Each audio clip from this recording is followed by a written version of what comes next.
deal. Let's get through these stories. Maybe, this might be one of our last shows. But it's been over 2 years since Justin Heights filed an explosive lawsuit against Don Lemon and accused the host of assault and battery at a bar on Long Island during the summer of 2018. Now, Dustin's attorney finally expects the case to end up in court after early next year after a prolonged legal process. Now, for those that don't know, the lawsuit states that Don Lemon put his hand down the front of his own shorts, vigorously rubbed his genitalia, removed his hand, and then shoved his index and middle fingers into the plaintiff's mustache and under the plaintiff's nose. The lawsuit also states that Lemon intensely pushed his fingers against the plaintiff's face and under his nose, forcing the plaintiff's head to thrust backwards. As repeatedly asked plaintiff, "You like PUSSY or DICK?" Now, while saying this, Lemon continued to shove his fingers into the plaintiff's face with aggression and hostility. Of course, Don Lemon has denied any wrongdoing and has called the suit frivolous. What are your thoughts on the allegations against Don Lemon? And just a reminder, of course, Cuomo is also being accused of sexual harassment. Not that that has anything to do with Don Lemon. What do y'all think about this story, y'all? And do you believe it? Them fingers ain't pushed that man head back. It probably was that smell. What was it? I got a question. Was this a gay bar? Do we know? I think it was. And the reason why I asked that, not excusing it away, that I've been gay a long time.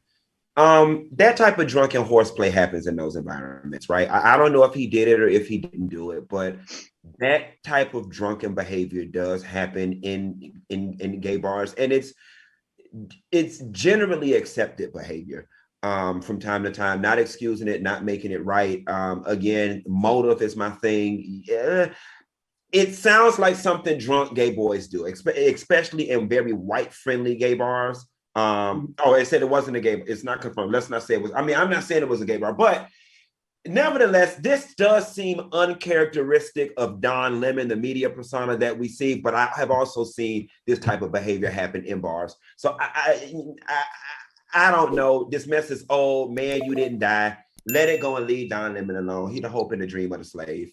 Al, you would be on the New York scene because that's when we used to hang out. And I know Don Lemon. I seen him on a New Year's Eve special, and he was lit. Was it Don Lemon? I know Don probably gets a little lit. What do you think about this story? Do you believe it, or do you think it's a non-issue? I knew there was. Don and I lived next door. We were neighbors in Harlem.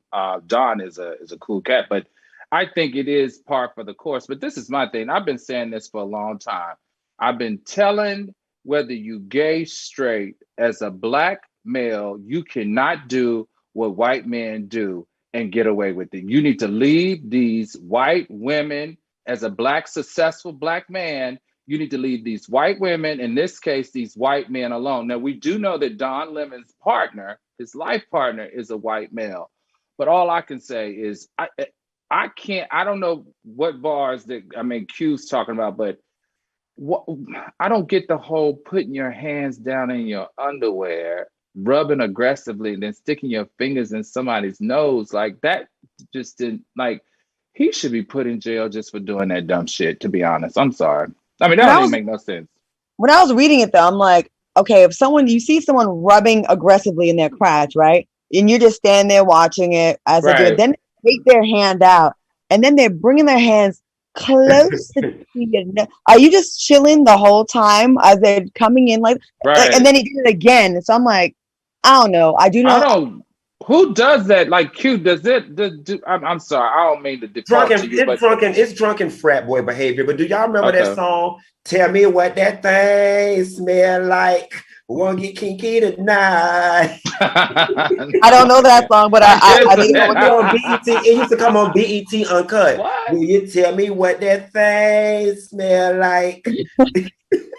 They do say that the alleged victim, John, said that the guy was trying to, extort him for $1.5 million. And at one point, supposedly Don Lemon did offer a 6-figure settlement to this guy who he turned it down and said, "This is something I'll be healing from and recovering from for the rest of my life."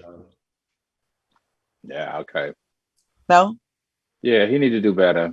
Let me ask you this before we go on to the next story. Do we take it less seriously because it's a man? Yes. Yeah. And it don't make it right. But we live in an unbalanced world. But yes, you ain't traumatized. You ain't lose no sleep. You ain't somewhere crying, shaking and shivering at night because this experience happened. Get off my line. Because this experience seems a lot worse than the thing that Cuomo is accused of, which I still think, he hugged her, he grabbed the little cheek, whatever. Listen, I had a producer do that to me, and there was some issues with him because he had a history and also threatening people. But I don't know. I feel like there's definitely a thing with everybody that has gone up against Donald Trump, Cuomo, and both Cuomo brothers, and now Don Lemon. We're so paranoid now about with these conspiracies now. So I don't know. I mean, we know that it's not happenstance for sure. So yeah. Well, switching gears. I think we have to go to